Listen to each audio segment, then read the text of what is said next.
पाहताय जेबीर TV news. बातमीत सत्यता हीच आमची ओळख।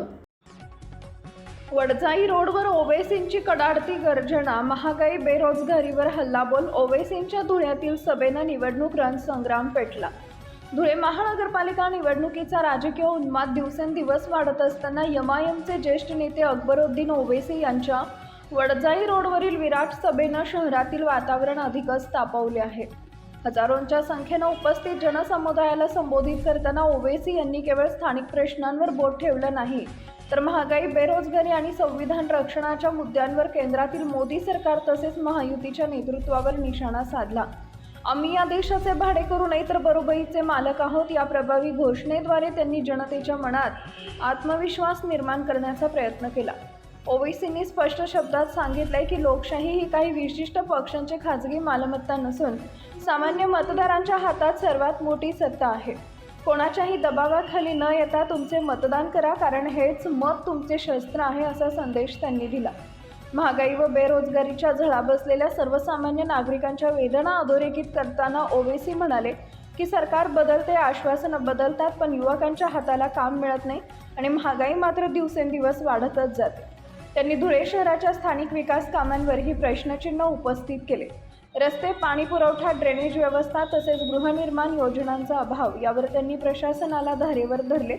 सभेत निवडणूक चिन्ह पतंग याचा उल्लेख करत त्यांनी मतदारांना इत्तेहाद म्हणजेच ऐक्याचा संदेश दिला। आगामी 15 तारखेला मोठ्या संख्येनं मतदान करून पतंग उंच उडवा असं आवाहन करत त्यांनी एमआयएमच्या उमेदवारांना मनपाच्या निवडणुकीत मजबूत प्रतिनिधित्व द्यावे अशी अपेक्षा व्यक्त केली। स्थानिक राजकारणात एमआयएमचे वाढते अस्तित्व आणि ओवेसींचा आग्रही वक्तृत्व शैली यामुळे विरोधकांमध्ये खळबळ उडाली आहे। ओवेसींच्या या झंझावाती सभेनंतर धुळे महापालिकेच्या रणसंग्रामाला नव्या वळणावर आणलंय। आता त्यांच्या भाषणाचा प्रत्यक्षात किती परिणाम मतदारांवर होणार आणि 15 तारखेला कोणाची बाजू जड ठरणार हे पाहणं उत्सुकतेचं ठरेल। प्रतिनिधी परीक्षित परदेशी, धुळे। गाँव रक्षकों, सुन लो, तुम मुझ पर जुल्म कर रहे हैं ना। मेरे बस्तियों पे बुलडोजर चला के, मेरी अज़ा को रुका के, मेरे बच्ची का हिजाब खींच के, मेरे लव जिहाद के नाम पर मार के, मॉब लिंचिंग करके तुम मेरी इज्जतों को लूट कर जश्न मना रहे हो। सुन ले मोदी, ऐ जालिम सुन ले, चाहे तू कितना भी जुल्म कर ले, ऐ जालिम तू थक जाएगा, लेकिन हिंदुस्तान का मुसलमान नहीं थकेगा, नहीं थकेगा। ऐ मुल्क के लुटेरे, कितना लूटना है तू लूट ले, लूटते लूटते तू थक जाएगा, लेकिन हिंदुस्तान का मुसलमान नहीं थकेगा।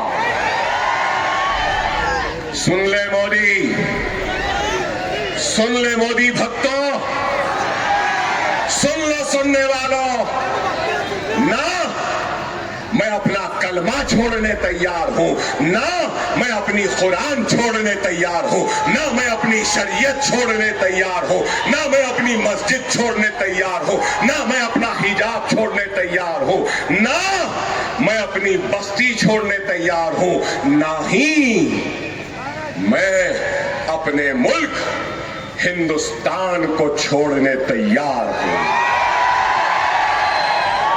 ये मुल्क मेरा था, मेरा है, मेरा रहेगा। मैं इस घर का किराएदार नहीं हूं, मैं इस घर का मालिक हूं। जितना ये मुल्क मोदी का है, उतना ही ये मुल्क अकबरुद्दीन ओवैसी का भी है।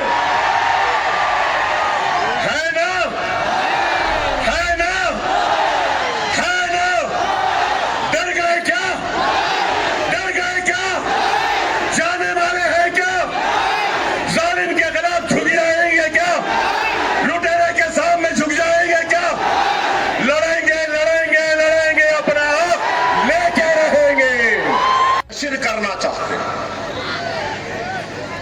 और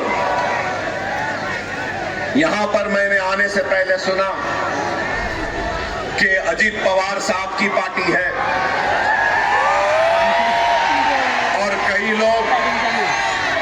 पार्टी में है, ठीक है, हर एक का इख्तियार है, हर एक का इख्तियार है, वो चाहे जहां भी जाता है जा सकता है, जिसके पास भी जाना चाहता है जा सकता है, जिस किसी की तलवे चाटना चाहता है चाट सकता है, जिस किसी की धोती को पकड़ना चाहता है पकड़ सकता है, जिस किसी की टोपी को लेकर अपने सर पे रखना चाहता है रख सकता है। मैं कुछ नहीं कहूंगा, वो हर एक का अपना इख्तियार है, मगर महाराष्ट्र की सियासत का सबसे करप्ट, सबसे बड़ा अल्लम गल्लम करके इधर का उधर का यहाँ का वहां का पूरा पैसा बटोर कर लूटने वाले लुटेरे का नाम अजित पवार है।